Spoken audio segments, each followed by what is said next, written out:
بسم اللہ الرحمن الرحیم۔ حضور صلی اللہ علیہ وسلم ہر بیوی کے پاس ایک دن رہتے، باقی ازواج مطہرات البتہ باری والی زوجہ کے پاس اکٹھی ہو جاتی۔ ایک دفعہ حضرت عائشہ کی باری تھی جب حضرت زینب ابن ماجہ کی روایت کے مطابق بلا اجازت ان کے حجرے میں داخل ہوئیں۔ آپ کو معلوم نہ تھا کہ حضرت زینب موجود ہیں۔ اندھیرے میں آپ نے ان کی طرف ہاتھ بڑھایا تھا کہ حضرت عائشہ بولیں، یہ زینب ہے۔ آپ نے ہاتھ کھینچ لیا۔ اس پر ان دونوں میں تکرار ہونے لگی اور ان کی آوازیں بلند ہو گئیں۔ ادھر نماز کھڑی ہونے لگی تو حضرت ابوبکر نے آپ کو بلا لیا۔ حضرت عائشہ بولیں، ابھی نماز ادا کرنے کے بعد میرے والد مجھے خوب ڈانٹیں گے۔ ایسا ہی ہوا۔ حضرت ابوبکر نے انہیں سختی سے ڈانٹا۔ تم حضرت صلی اللہ علیہ وسلم کے سامنے اس طرح بولتی ہو؟ ایک بار رسول اللہ صلی اللہ علیہ وسلم نے حضرت عائشہ کے پاس آئے تو انہوں نے پوچھا، آج کہاں رہے؟ فرمایا، اے حمیرہ، ام سلمہ کے پاس تھا۔ کہا، ام سلمہ سے آپ کا جی نہیں بھرتا؟ مجھے بتائیں، اگر آپ ایک وادی کے دو کناروں پر اتریں، ایک سے گھاس چرا لی گئی ہو اور دوسرے کنارے پر گھاس کھانے والا نہ آیا ہو، آپ جانور کہاں چرانا چاہیں گے؟ فرمایا، وہ جس کا سبزہ چکھا نہ گیا ہو۔ میں آپ کی دوسری عورتوں کی طرح نہیں، میرے علاوہ ہر عورت دوسرے مرد کے پاس رہی ہے۔ حضور صلی اللہ علیہ وسلم مسکرا دیے۔ شاہ روم نے رسول اللہ صلی اللہ علیہ وسلم کو ایک باندھی ہدیہ کی۔ حضرت عائشہ کہتی ہیں کہ وہ حاملہ ہوئی تو مجھے پریشانی لگ گئی۔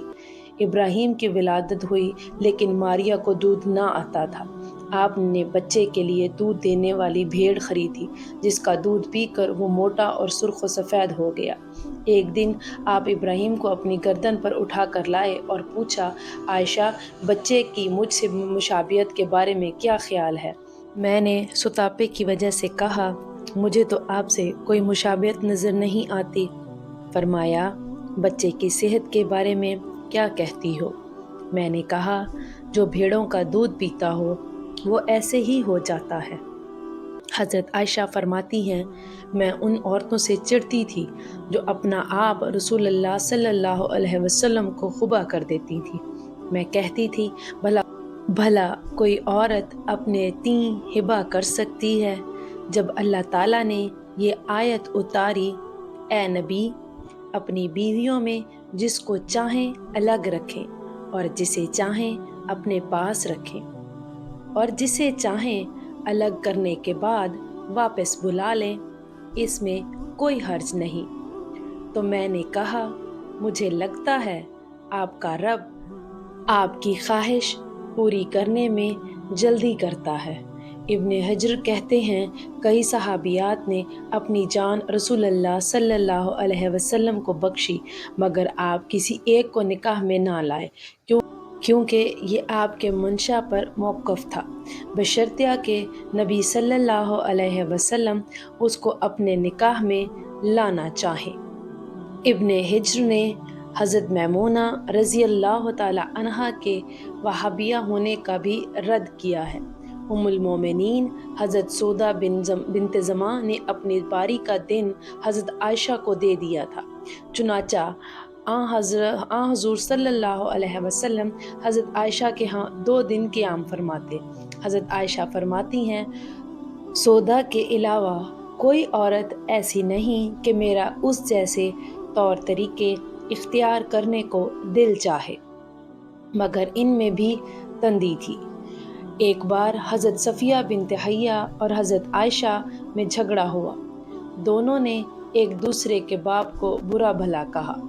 رسول اللہ صلی اللہ علیہ وسلم نے سنا تو فرمایا، صفیہ، تم ابوبکر کو گالی دے رہی ہو؟ حضرت عمر فرماتے ہیں، نبی صلی اللہ علیہ وسلم کی ازواج آپس کے رشک و رکابت کی وجہ سے آپ سے روٹھ گئیں تو میں نے ان سے کہا، نبی صلی اللہ علیہ وسلم تمہیں طلاق دیں تو بڑی امید ہے کہ ان کا رب انہیں بدلے میں تم سے بہتر بیویاں دے دے۔ تو اسی مضمون کی آیت التحریم نازل ہو گئی ایک سفر میں نبی صلی اللہ علیہ وسلم کے ساتھ جانے کے لیے حضرت عائشہ اور حضرت حفصہ کے نام قرآن نکلا۔ رات کے سفر میں گفتگو کرنے کے لیے آپ حضرت عائشہ کو اپنے ساتھ رکھتے تھے۔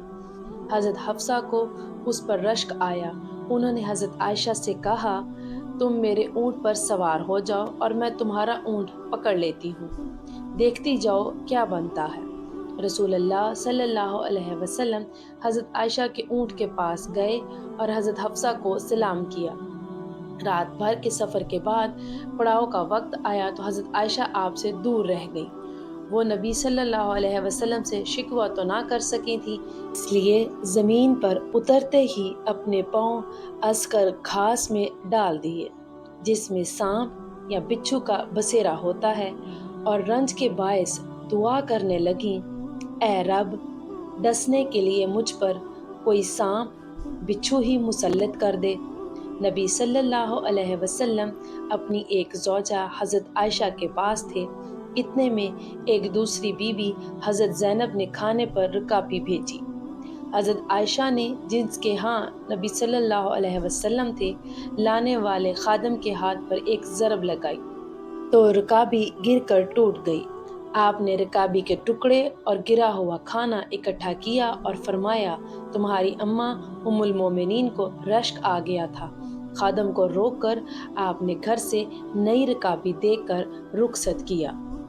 حضرت عائشہ صدیقہ رضی اللہ تعالی عنہا فرماتی ہیں کہ ایک رات سوتے وقت میرا جسم آپ صلی اللہ علیہ وسلم کے جسم سے مل گیا۔ آپ صلی اللہ علیہ وسلم نے فرمایا، عائشہ، کیا تم مجھے اس رات رب کی عبادت کی اجازت دیتی ہو؟ میں نے کہا، واللہ مجھے آپ کا قرب پسند ہے، تاہم میں آپ کی خواہش کو ترجیح دیتی ہوں۔ پھر آپ صلی اللہ علیہ وسلم نے قیام کیا اور رو رو کر قرآن پاک کی تلاوت کی، حتیٰ کہ آپ کے کندھے مبارک بھیگ گئے۔ پھر آپ صلی اللہ علیہ وسلم بیٹھ کر تلاوت کرتے رہے، حتیٰ کہ آپ کے پہلو آنسوؤں سے تر ہو گئے۔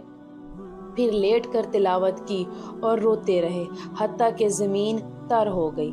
آپ صلی اللہ علیہ وسلم کے پاس جب حضرت بلال رضی اللہ تعالی عنہ آئے تو انہوں نے کہا، یا رسول اللہ صلی اللہ علیہ وسلم، میرے والدین آپ پر قربان، کیا اللہ تعالیٰ نے آپ کے آئندہ اور گزشتہ تمام گناہ معاف نہیں کر دیے؟